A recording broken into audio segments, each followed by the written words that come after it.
Hey friends, this is Karen from Blue Rooster Farm, and today we are going to be in the kitchen and in the sewing room. We're first going to be in the kitchen making and canning a Fiesta corn salsa with the tomatoes and corn from our garden. Then we're going to go to the sewing room and we're going to be making a really cute 8-inch finished canning jar block. And I think you're going to enjoy this block. It's a cute one to use in different projects. So I hope you stick around and enjoy my video. Well, today, like I said, we're going to make a Fiesta corn salsa. And the nice thing about this recipe is that it can be canned in a steam canner or a water bath canner. Very few corn type items can be put into a steam bath canner or a water bath canner, but this one can.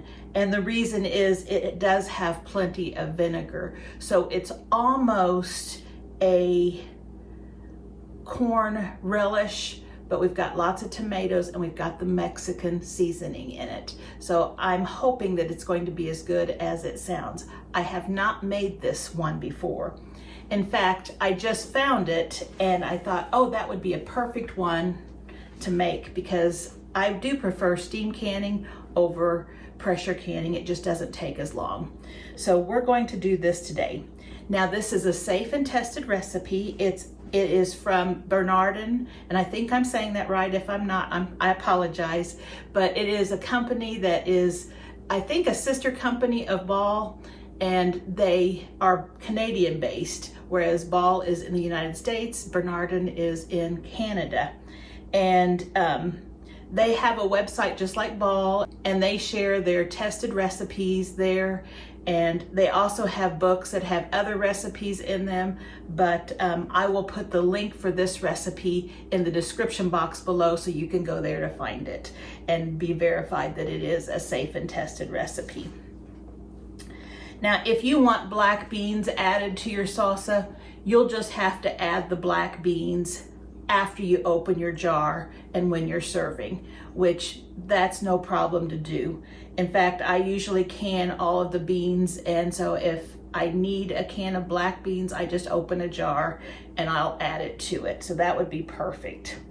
Now, we can also make this spicier, or we can take out some of the spice just by making the spice mix a little different. So the most difficult part of this recipe is preparing your corn and your tomatoes for canning.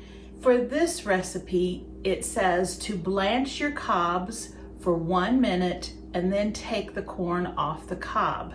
Now, I did that on this corn today because I'm blanching a lot of corn and preserving lots of corn today. And so I just took some of the corn that I was working up. But I don't know if I would normally do that if I was just making this salsa. I would like to know the reasoning behind that, and it may just be for appearances. Maybe the milk in the corn when it's raw is creamier, and then once it's cooked, it's not the creamy, and so it's just a matter of if it's going to mess up or discolor or make your salsa foggy. I don't know, but I do feel safe in just putting it in with the ingredients and cooking it on the stove before putting it in the jars, because it's going to be fully cooked before adding it to the jars. So I'm not sure the safety reasons or if it's just more of an appearance. It also requires you to, now I will say, it does not require. In fact, I looked at this several times trying to see where it says peeling your tomatoes, and it doesn't say that in this recipe. And all the recipes that I've seen, you know, if you have to peel your tomatoes, it says, and very few have you leave the skins on. And this one does not say, and again, it may be because it's in the vinegar solution. That's what I'm assuming. And so your risk of botulism is a lot lower. And then it says, wash, seed, and coarsely chop tomatoes. That's all it says. So that's what we're gonna do. I did peel mine just because I was peeling some for others, and so I went ahead and peeled all of them. And then I chopped them up in my food processor. So I'm gonna show a video of preparing and how I do take the corn off the cob. And then I'm going to show a video of preparing my tomatoes, show you how I blanch them for just less than a minute and then put them in cold water, and how nicely they peel, and then how I run them through my food processor and chop them really quickly. So here is a video of me doing that. Here's how I'm going to be peeling our tomatoes. I'm going to be using the blanching method, and so right here I have my boiling water. And I've been using this to blanch my corn, so it's got a little bit of yellow in it. It won't affect the tomatoes though, because this is just a way of peeling them. So what I'm going to do is I'm just going to take and make a little X on the bottom, drop it into the water, and I can do several of them. And you're only going to let those stay in the water for 30 to 60 seconds. And when we pull them out, we've got our cold water right here. And we're going to put them immediately into the cold water, and that will stop them from cooking and cool them off enough so that we can handle them. So let's see here. I'm going to see how we're doing. Looks like we're doing pretty good.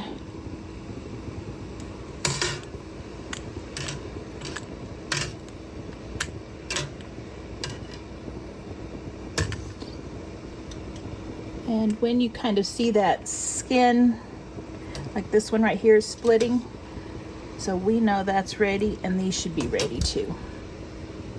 So we put them into the cold water. And once they've cooled off enough for us to touch them, which shouldn't take very long because they didn't get hot all the way through, we can very easily peel those tomatoes. And then what I'll do is I'll also stem them at the same time, and I'll put them in a bowl. So there's one.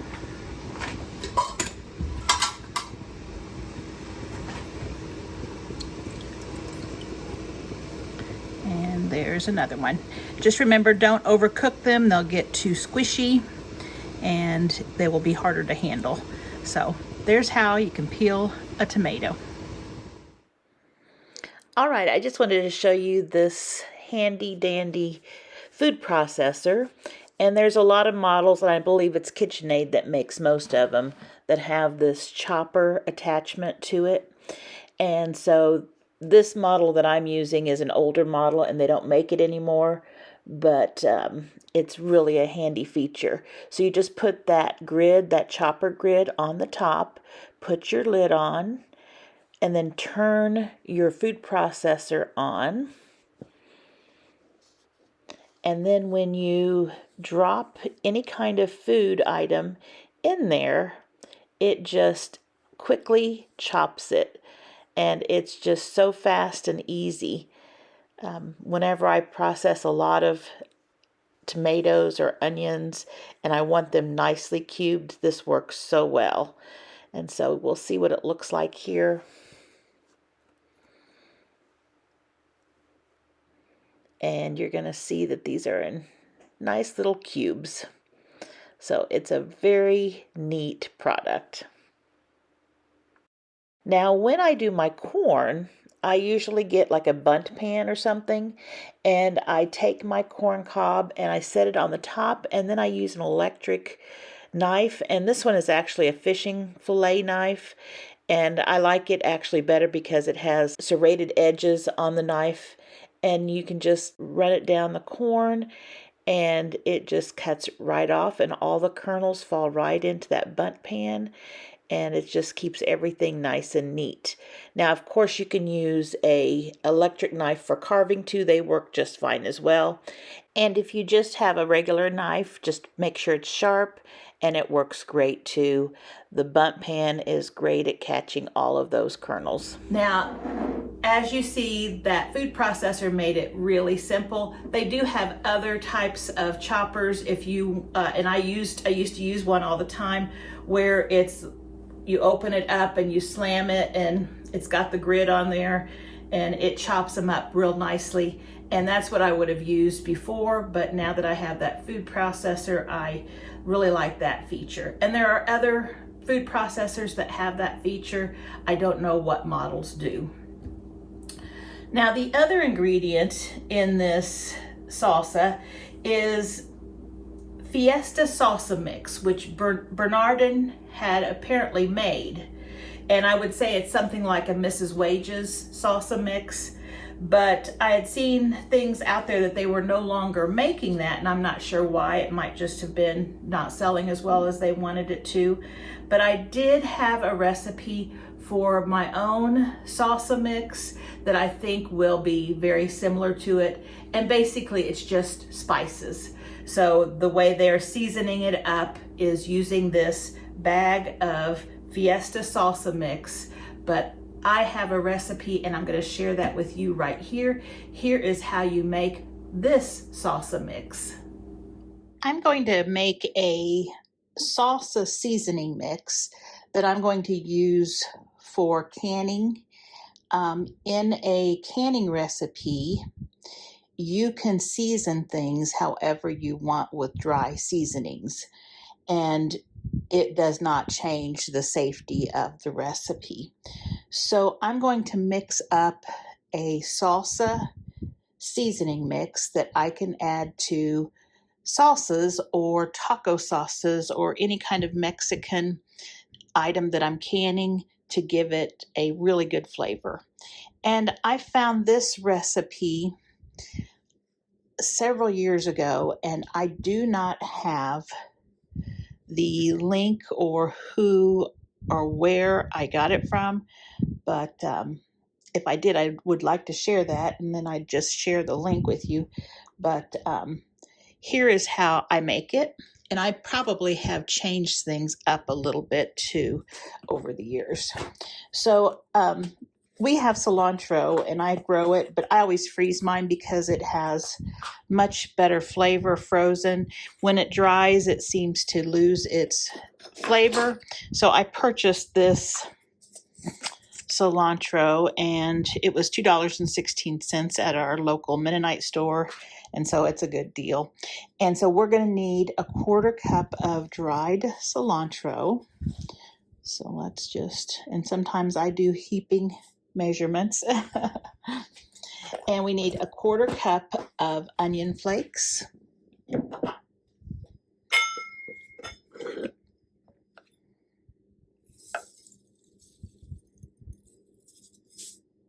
And again, you don't have to be exact. We also need a 1/4 cup of dried parsley. And I have full leaf parsley, and then I have some that I've ground up, and I think I'll just use the ground up kind for this. Now, whenever you're making a seasoning mix or something, you can always take it after you've made it and put it in like a coffee grinder or any kind of little, I guess, a food processor that has a smaller container, and you can whir it up and get everything the same size. But whenever I'm making salsas, I don't mind it having different textures. It's fine. So we need 2 tablespoons of chili powder. And you can use light or dark chili powder.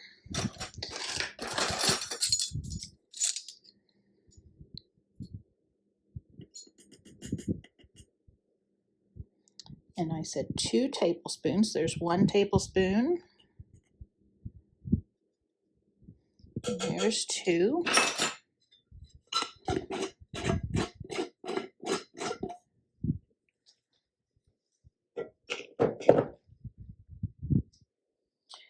It says 2 tablespoons of chives, but my chives I don't think have that much flavor, so I'm going to skip the chives. We need 2 tablespoons of crushed red pepper. Now, if you don't want to make yours a hot salsa, you can omit any of these hot peppers. And I said 2 tablespoons. Yes. We need 2 tablespoons of garlic powder.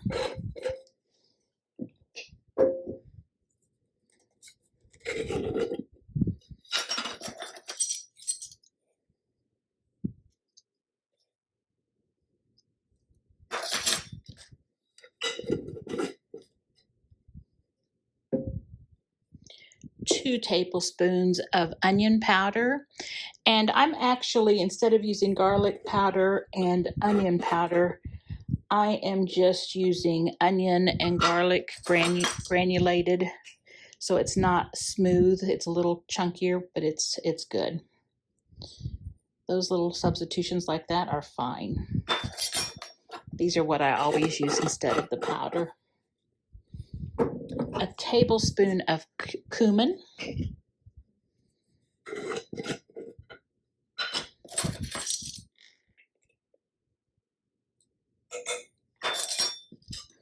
A tablespoon of oregano.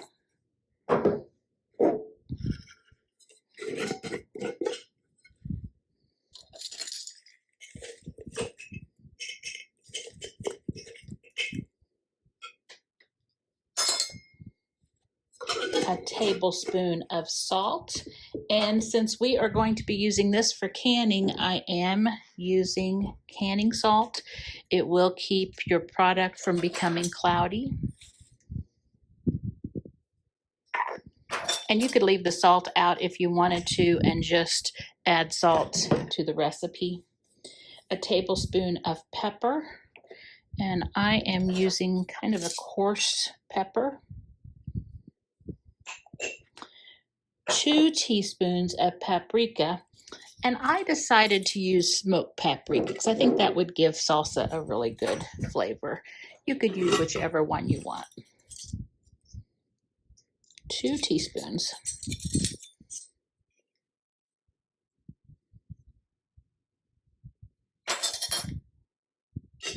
And then 4 teaspoons of cayenne pepper. Again, if you don't want it to be hot and spicy, you don't have to add that. Instead of that, I am going to be adding a little bit of serrano pepper. This is what we had last year. And my jar has been in the freezer, so it's kind of frosted up here. And I think I'm going to add a little less than a teaspoon. And I'm also going to add, and this is not in the recipe, but like I said, I a lot of times change things up a little bit. We also have this chili pie pepper powder that I made last year, and it too has been in the freezer, so the jar is frosty. And I'm going to add a tablespoon of this. And this has just a really nice flavor. It's not too hot and spicy. It has just a little bit of warmth, but it also just gives it, it's just really a nice chili flavoring. So that's all the ingredients that you have to add.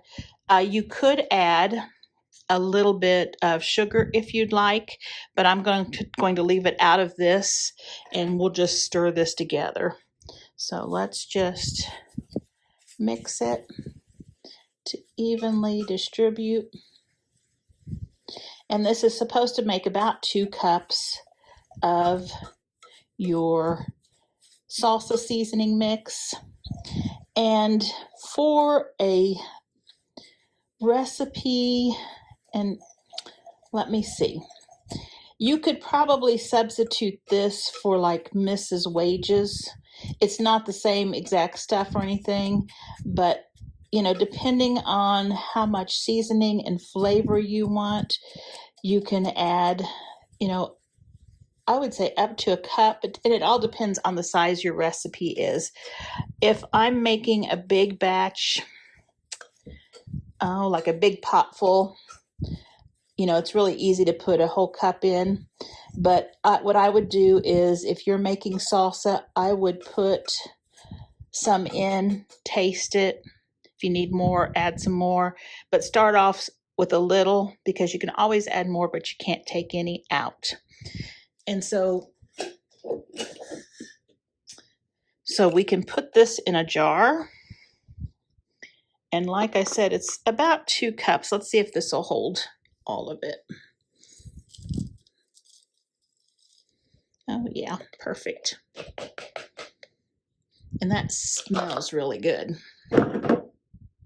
And I could see using this as kind of a sauce for, or a seasoning for taco mix too.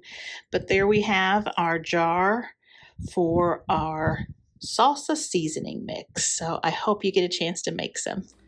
So I have my jar right here, real simple to do, just basic seasonings. And again, you know, if there's something you don't like, don't put it in there. If you don't want it hot, don't put anything hot and spicy in there. It's up to you. This is just a seasoning. You can adjust the seasonings and still can safely. So let's get started. It says that this is going to make 6 pint-sized jars. And so I have the ingredients for 6. You need 12 cups of coarsely chopped tomatoes, and that's what I have here. And you can't see it, so let me pull it over here. These are the ones that we were chopping in that video. And then you need 8 cups of whole kernel corn, which is about 2.5 pounds, or 10 medium ears. And there's our corn right off the cob.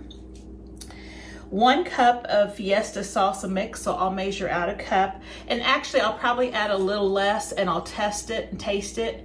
And then if I need to add more, I'll add more. But when you add this stuff, if you wanted to make it to your liking, add a little bit first, and you could always add more to it, but you can't take it out. So that's my philosophy on adding spices. And we're also going to add 1 3/4 cup of cider vinegar. Make sure it's 5% acidity.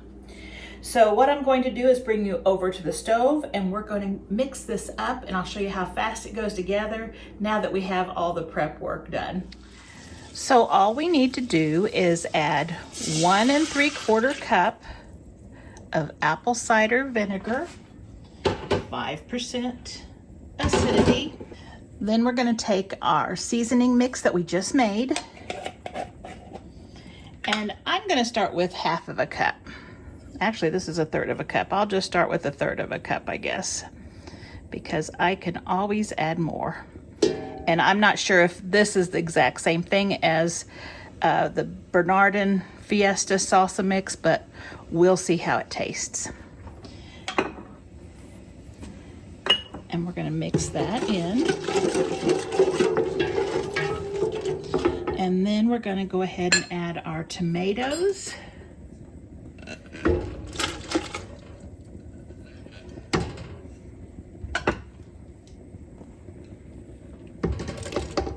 And I see a little extra water there. I'm going to drain that off. It did say to drain excess water off of your tomatoes, and I had done that, but since they had been sitting, they accumulated a little bit more water. And then we're going to add our corn.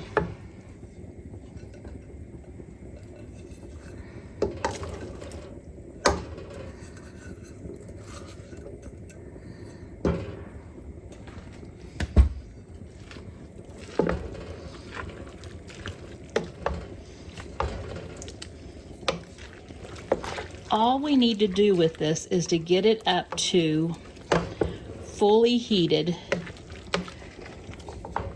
and all incorporated. So we're going to just kind of simmer it, just get it up to a simmer. And once it's hot, we're going to start putting it into jars. So I am going to let this set for just a few minutes, kind of stir it here and there. And then I'm going to bring you back, and we'll do a little test to see what it tastes like, and we'll add more if we need it. Okay, it is still cooking, and it's getting hot. Not quite up to as hot as I'd like.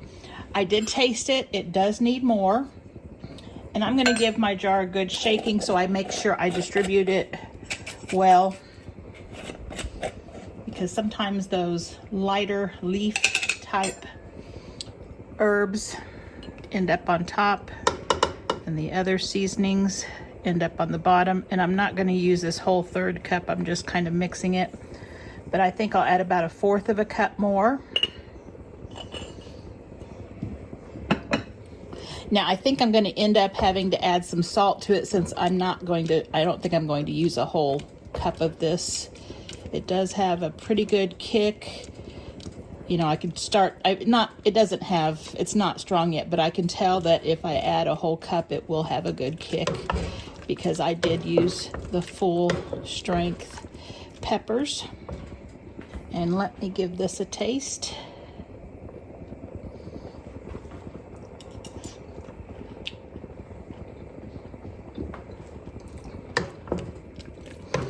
That's getting there.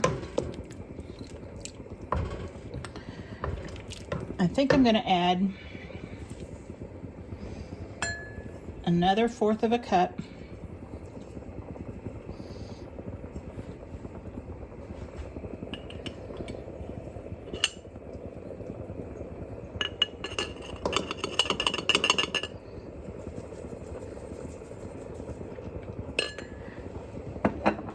That spoon's 1/3 of a cup, so I'm just kind of eyeballing it.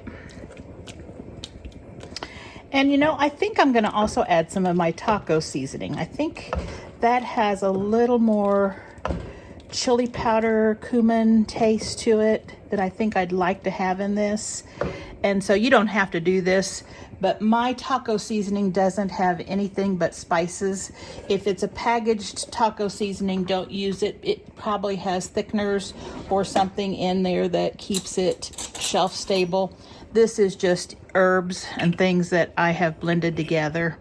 So I think I'm gonna use 2 heaping spoonfuls.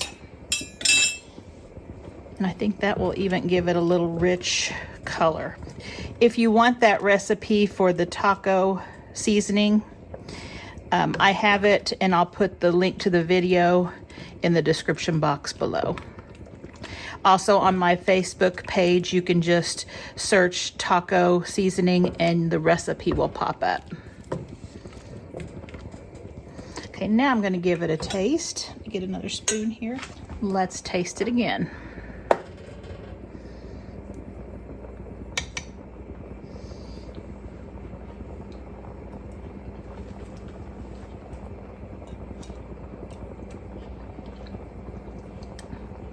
That's getting to be good. Very good. I think I'm going to add just a little extra salt because my taco seasoning mix doesn't have as much salt in it. And then since we're not using quite as much of the Fiesta blend, we will add some of our own salt. And you'll just want to do this by taste. Remember, you can alter any of the spices to match your needs. Salt and pepper, any spices, it's fine to do in a canning recipe. It will still remain safe. And that was not quite a tablespoon, probably close. Let's check for salt.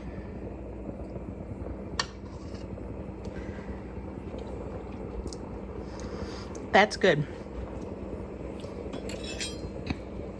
I'm gonna go with 1 more tablespoon of my taco seasoning mix. That way it'll be nice and rich. Because right now the tomatoes haven't cooked down and they won't cook down.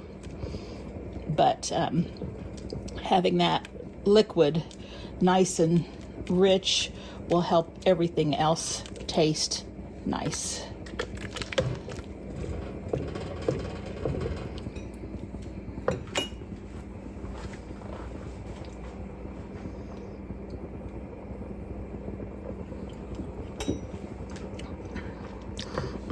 That is good. Very good. And the heat is not too bad, but there's enough of a kick for my taste. So I think this is ready. It just said to heat until heated through. And it looks to me like it's heated through. I don't want to cook it down too much. So I'm going to take this off the heat and I'll meet you over at the island. All right, let's get this all canned up. So I did read down at the very end of the recipe, it did say that you can cook this until the desired consistency if you want a thicker salsa. This is fine, what we have here. My tomatoes were pretty well drained. If you find that it's too thin once you've heated it through, then you can go ahead and cook it down so that you have a thicker sauce if you'd like. We do need to fill our jars up to 1/2 inch below the rim, so a 1/2 inch headspace. And this looks really good. It tastes really good too. I really liked the taco seasoning that I added to it. You may think something different, but that is really a taste that I like. So make it to your taste. You may like the whole cup of the salsa mix. That might be something you want to put in there, and that is fine. I think the taco mix just has a little more chili powder, and it makes it just a little richer tasting.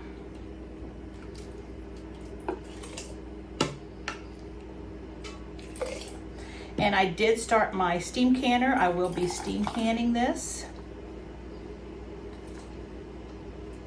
It says it makes about 6 cups or 6 pints. And so we'll see if we need to get another jar out. If so, we'll get that. It does make a nice amount. Whoops, that one I filled too far.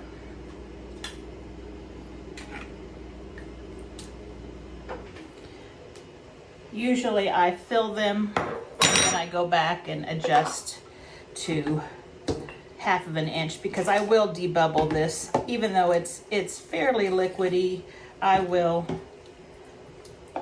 debubble it some.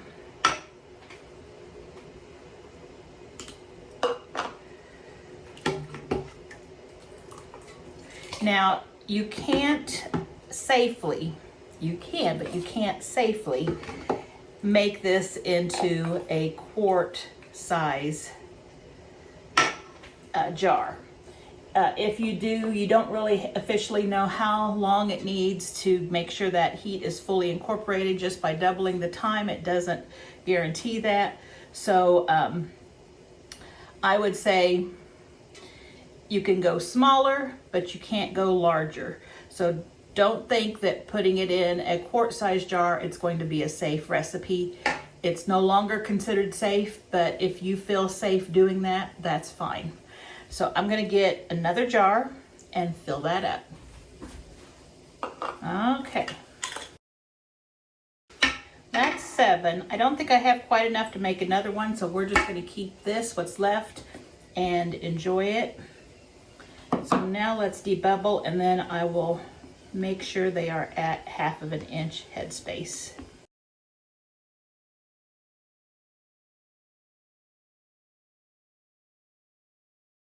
Okay, now we're ready to clean off our rims, and I've just got a little bit of vinegar here. A little more in that one. And I am just going to dip my paper towel in the vinegar and then wipe my rims. And if you notice there's anything wrong with your rim, like it's chipped or cracked, you need to get another jar. It won't seal. I think we're good. Again, we did not have to sterilize our jars or our lids. They are going to be processed for, I believe, 20 minutes or 25 minutes for this. And so we just needed to wash them in hot, sudsy water.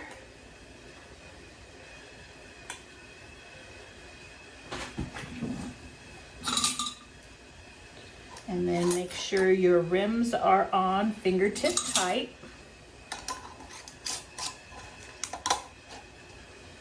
And if your rim or your ring isn't going down correctly, you might get another ring. It might be rusty or something, so check those rings. I've had a ring before that was kind of goofed up, and it would not stay on the jar with pressure. and I noticed it because I had one of them pop off on one of my jars in the pressure, or not the pressure canner, the steam canner, and that surprised me. Well, I was gonna hold that rim out and then I forgot and I didn't know which one it was, and I used it again on something and it did the same thing. So something with the grooves of the ring were not holding it down and the pressure pushed it off the jar. So if you have a jar that loses its ring in canning process, it's probably your ring, so just throw that away. All right, these are ready to go in the canner. I'm going to process them, I believe, for 25 minutes. Let me check just a second. I checked, it's 20 minutes. So if you did 25, you'd be okay, but 20 minutes for these jars. And when they're done, I'll do them in the steam canner. You can do them in a water bath canner. But when they're done, again, turn the heat off, let them set for 10 minutes without touching my steam canner, then remove the lid carefully and put them on the counter. After 12 to 24 hours of sitting on the counter, I will take my jars, remove the bands around them, and then I will clean my jars, making sure that there's nothing on the rims or anything. And then once they're all cleaned and labeled, I will put them on our pantry shelves where they'll be delicious this winter, and as long as that seal holds. I think this is a really good recipe, and it's one where we can use our steam canner to use corn in. So I hope you like this as much as I do, and I hope to see you back here soon.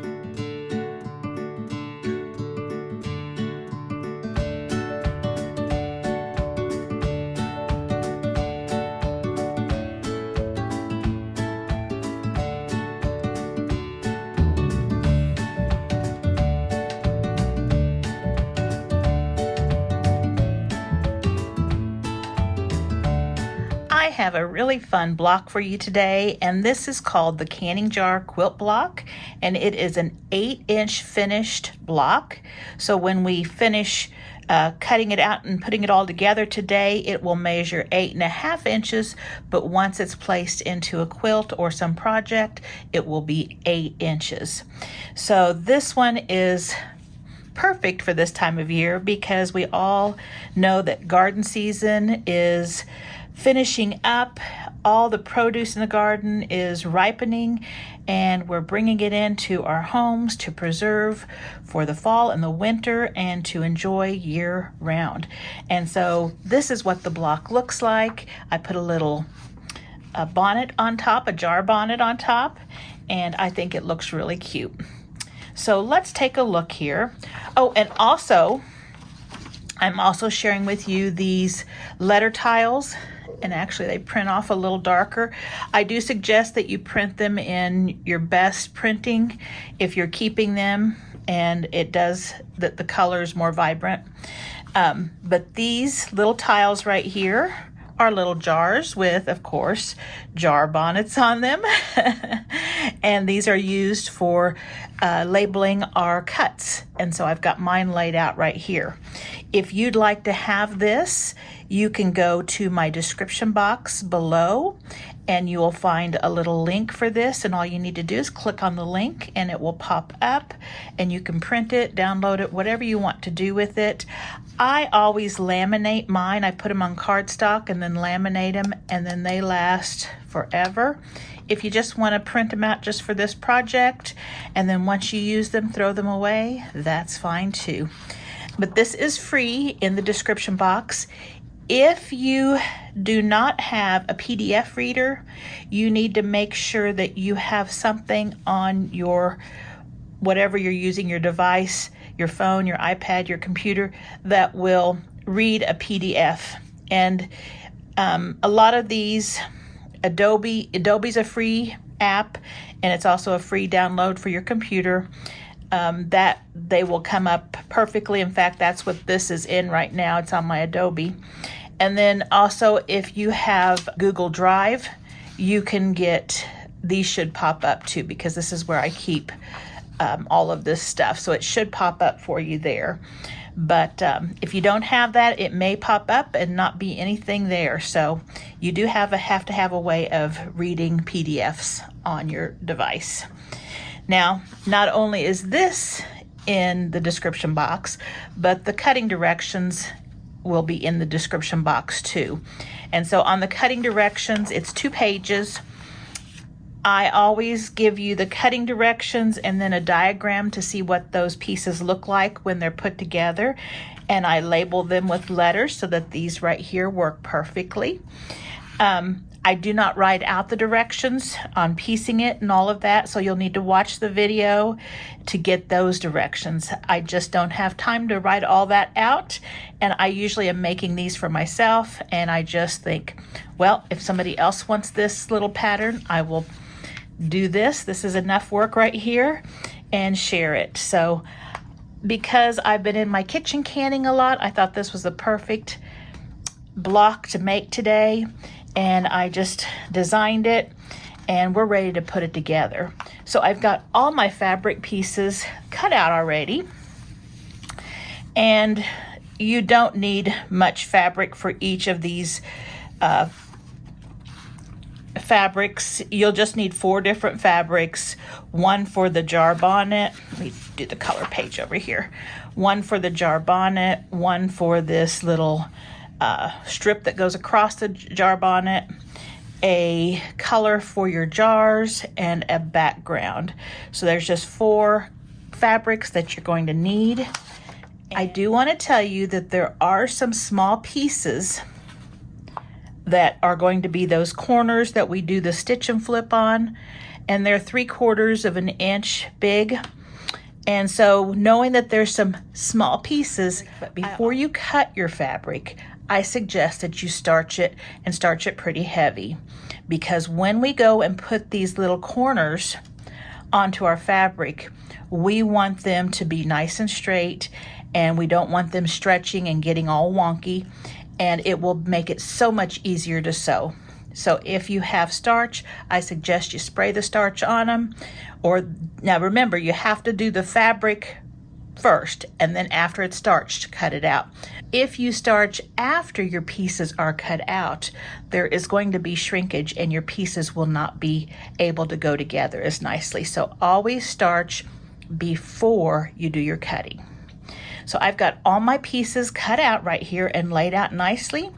And now we're ready to look at our pattern and see what we're going to do. So let's start with, let me move this right here, and I'm going to move this right here, and I'm going to scooch you down. All right, so we're going to start right here with piece A.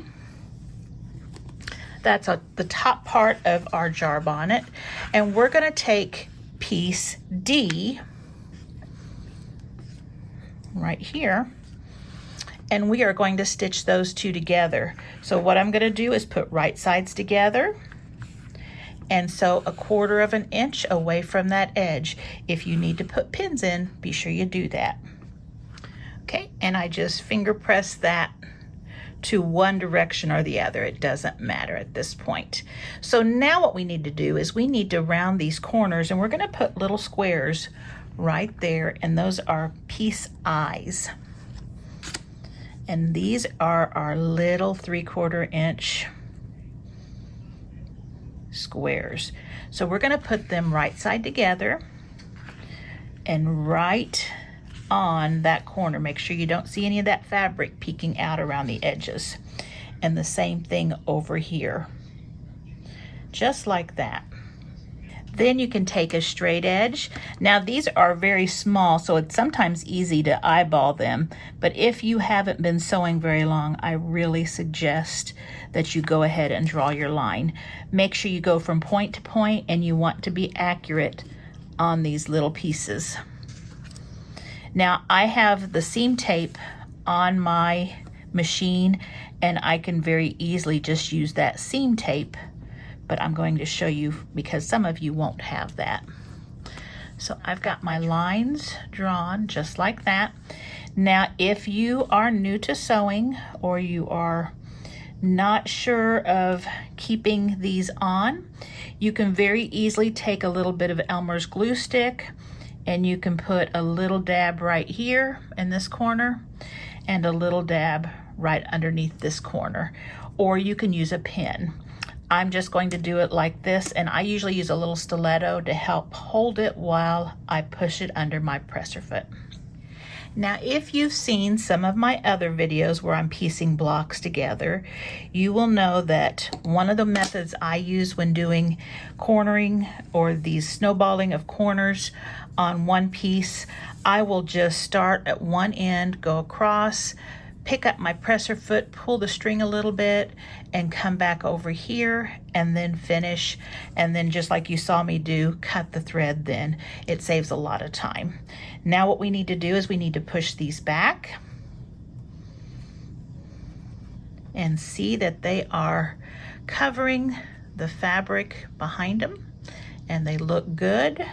So we can just trim off a 1/4 inch away from that seam. And since those are such small pieces, these tiny little scissors work perfect.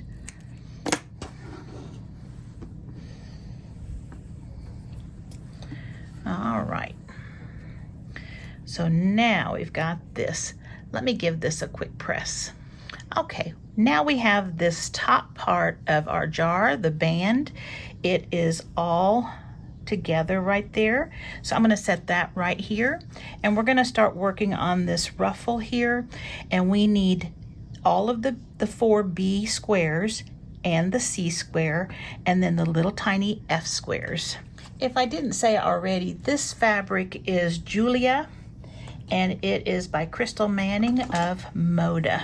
It's a really bright, pretty fabric. So what we need to do here is we need to snowball. Actually, I'm not going to do these 2 B's yet. Let me take those and put those 2 back, and let's just work with the other 2. So let me set those back. Okay, so now what we're gonna do is we're gonna make this section right here. So I need to have my 2 B's and my C. And I suggest you lay it out like this so that you know how yours is going to look. Now, if you want your checks, if you have checks to line up, you know, you just lay it out the way it looks right there. These little snowball corners are going to go here on this B piece, here on this C piece, here, let's see, on this C piece, and here on this B piece. So make sure that yours is laid out, and these 2 are on the inside, and then these are both on the bottom of the C. So we can do the same thing. We can draw our lines, and again, if you would like, you can put a little Elmer's glue stick and stick it right there to hold it, or a little fine pin, that would be fine. I have the seam tape, so I'm just showing you that you could do this on all of these, and again, your lines are going to go like that. Now what I'm going to do is I'm going to start with this one. I'm going to feed it through. Then I'm going to come over here. I'm going to start right here. I'm not cutting my thread here. I'm just going to come right here and go to here. Lift up my presser foot. Don't cut the thread. Put my needle down here. Go across here. Lift up my presser foot. Don't cut the thread. And go here to here. And then I'll cut my thread. So it's just feeding it through so that you don't have to cut your thread, and it goes a lot quicker.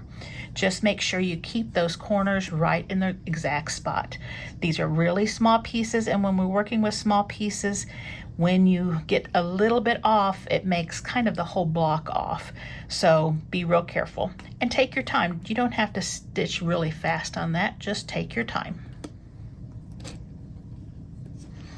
Okay, so there is my piece right there, and we just need to take a little pair of scissors, snip the threads in between, and then we're going to flip each one back, making sure it covers the background fabric there. And one thing you probably want to consider doing too is shortening your stitch length up just a little bit. When you're doing these small pieces, you don't want just 2 stitches going across. You want smaller stitches so that you'll have more stitches going across. So all of those look good. I can take them and press them and trim them 1/4 inch away from that seam.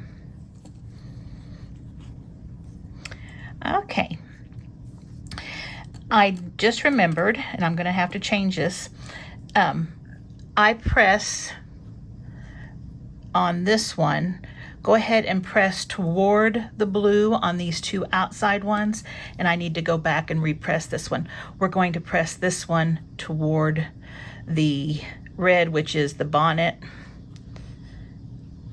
And I will give that a little heat, because what we want to do is we want these to nest together when we sew them together. So press the middle one toward the bonnet fabric, press the outside 2 toward the jar fabric. All right, so those are pressed now. Now this is the trickiest part, these 3 pieces right here. Everything else is going to be easy. This is the trickiest part. And it's not anything hard, it's just that it's small. So what we want to do now is we want to take these 2 pieces first, and we want to put them right sides together, and we want to nest that seam. So if you look right here where those 2 seams come together, one has the seam allowance going this way, one has the seam allowance going this way, and when you put them together it just lays nice and flat and perfect. So what I'm going to do is I'm going to get a little tiny pin, and I am just going to put it right there. Now I can do one on each end. So you see this one right here is hanging over just a little bit. It's not going to bother me. That's not really enough to worry about. This other one looks fine. So I'm going to stitch this one 1/4 inch away from the edge. Okay, so right there we have those 2 pieces. Now it looks like my corners didn't meet, but I just have a little red flower right there, so it met just fine. So that's what that one looks like, and I've not pressed yet. We'll press that in just a second. So then we're going to take these 2 pieces now, and we're going to put these 2 together like this. Same thing, we want to nest those seam allowances so that those seams lay right on top of each other. And put a pin right there and 1/4 inch away from the edge. Okay, so I have those 2 pieces sewn on, and let me see how that one turned out. Oh, it's off just a little bit, but it's okay. Don't worry about that at all. Okay, so now what we're going to do is we're going to open these seams and press these seams open, just because there's an awful lot of seams coming together right there, and we want it to lay flat. So I'm going to give this a little press. All right, and there is the hard part all done. It wasn't that bad, was it? Now, as you can see, mine is a little curvy, and it's okay. It's going to sew in nicely.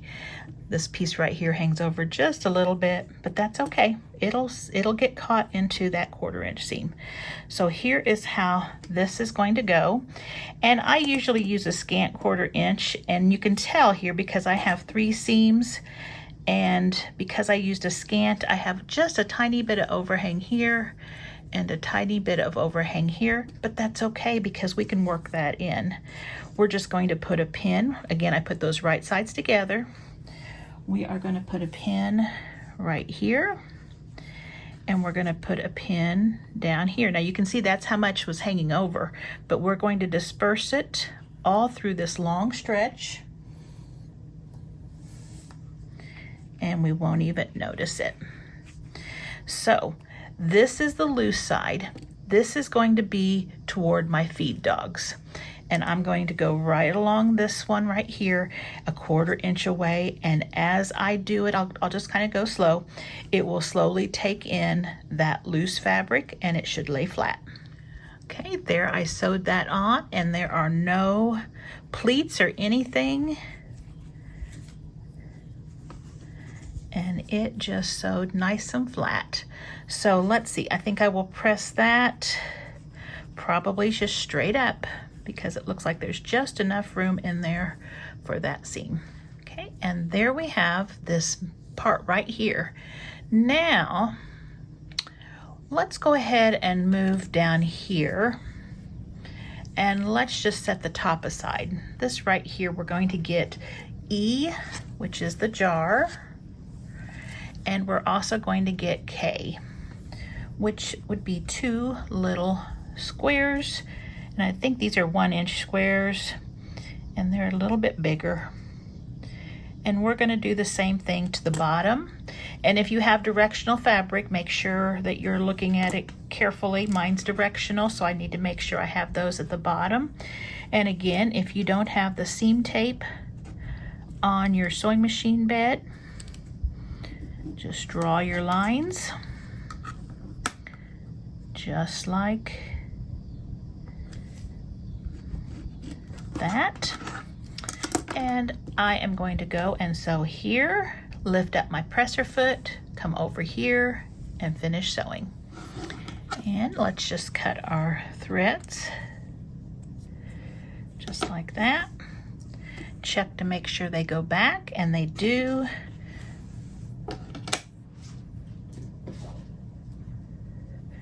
And let's trim 1/4 inch away from that seam.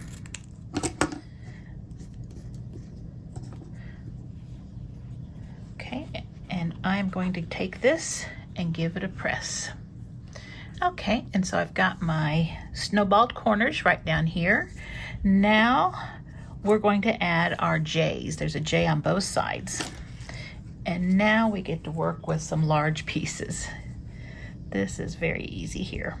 So I'm going to take right sides together, and you can pin. So 1/4 inch away from this edge here, right sides together over here,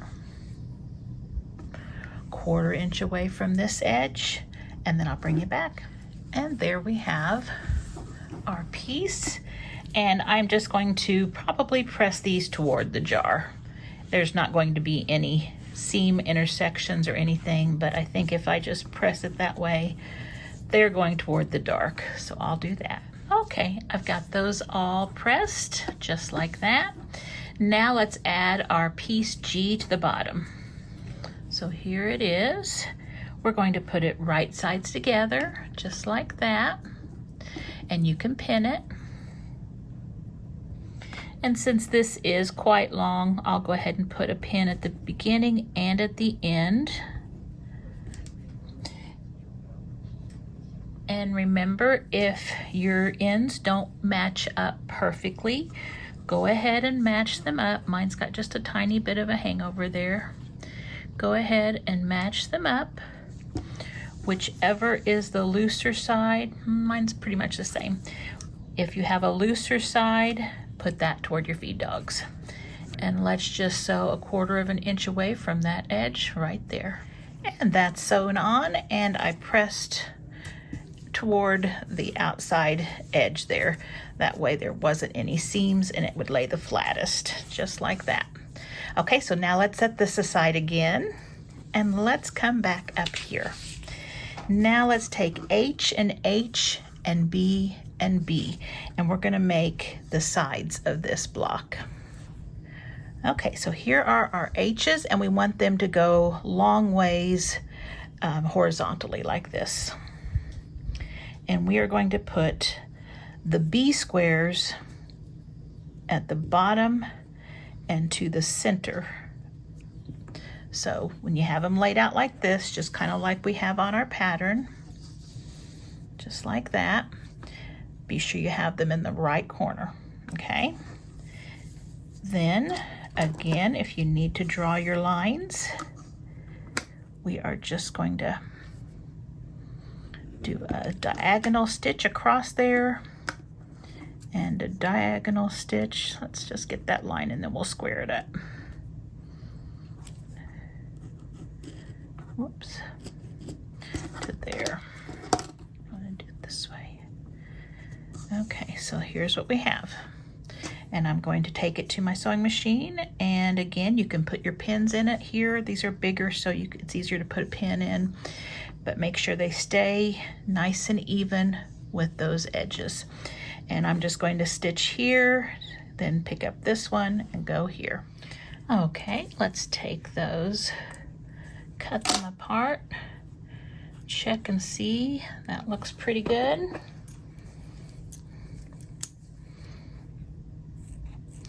I don't have my other scissors here. A little bit small for this one. Looks good.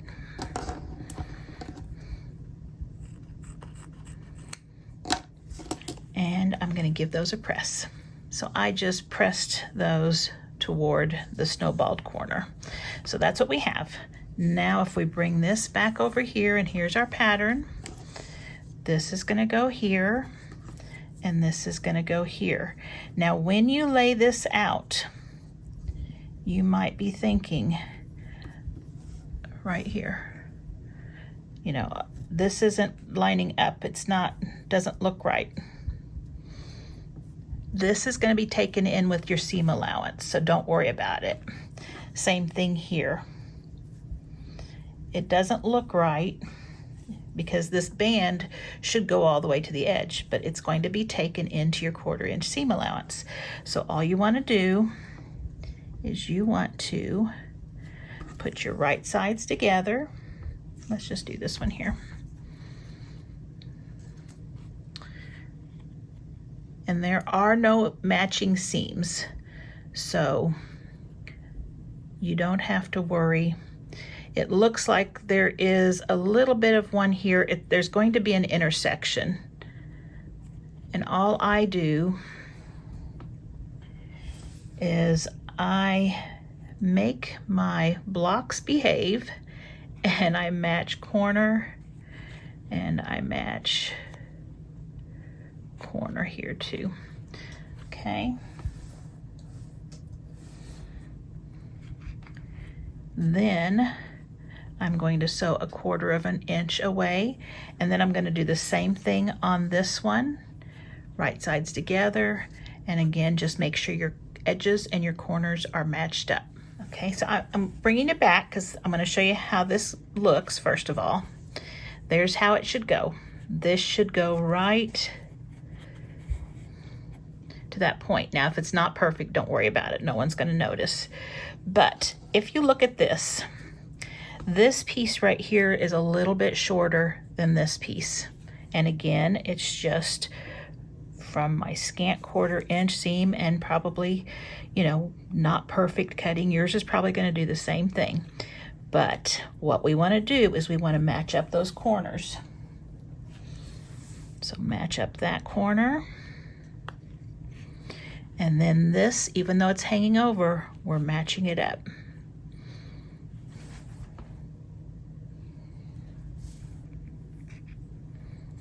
Just like that. And then you're gonna give it a little pull, and it will work.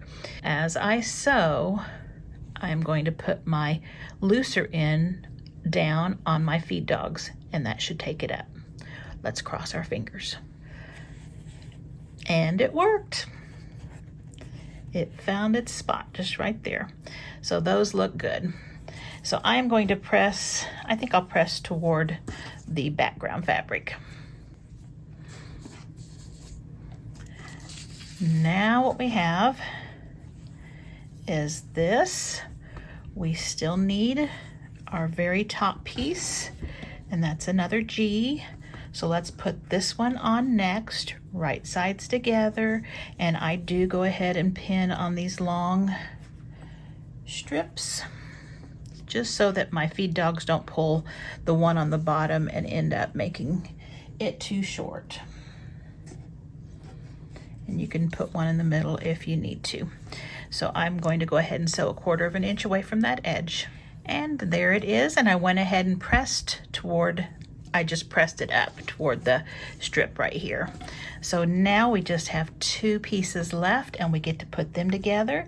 And as you can see, because I have a my 1/4 inch seam is just a scant 1/4 inch seam. I'm just a tiny bit longer on both sides, and that's okay. That won't be any trouble putting into this. We just match both edges.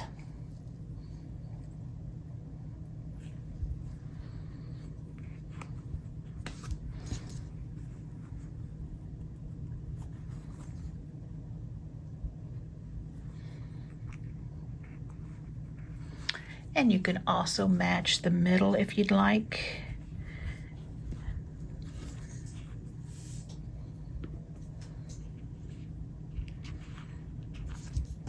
And so, let's see, and I'm just eyeballing it because I can see down here.